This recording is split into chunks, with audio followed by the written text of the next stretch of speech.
अगर आप भी चाहते हैं डीजे बुटेली के वीडियो सबसे पहले आप तक पहुंचे तो चैनल को सब्सक्राइब करें और बेल आइकन दबाना ना भूलें।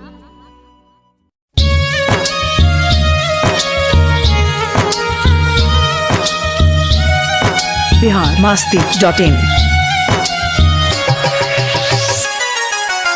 आंसू छुपा रहा हूँ तुमसे, दर्द बताना नहीं आता।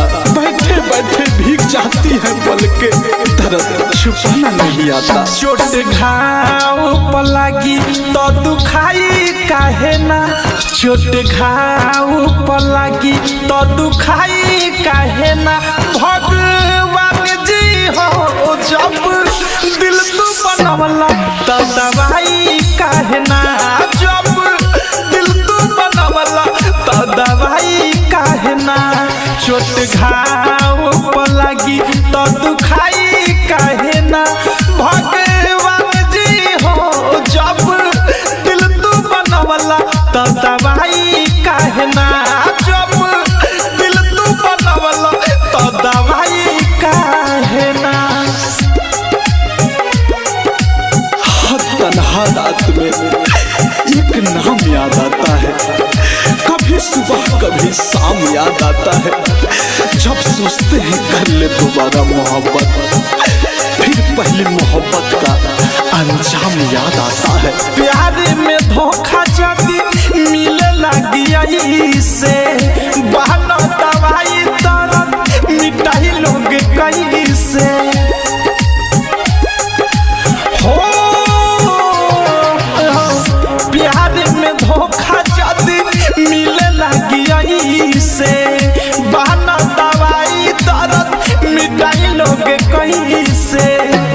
जेकरा खातिर तनी परछाई थाहे ना, जेकरा खातिर तनी परछाई थाहे ना। भगवान जी हो जब दिल तू बनवला तो दवाई काहे ना, जब दिल तू बनवला तो दवाई काहे ना। कभी सोचा भी नहीं था जिंदगी में ऐसा भी फंसाना होगा, रोना भी जरूरी होगा और आंसू भी छुपाना होगा।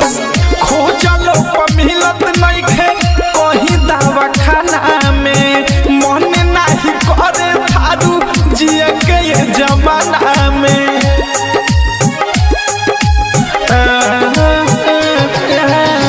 खोजलो पर मिलत नहीं खे कहीं दवा खाना में, मन नहीं करे थारू जिए के ये जमाना में।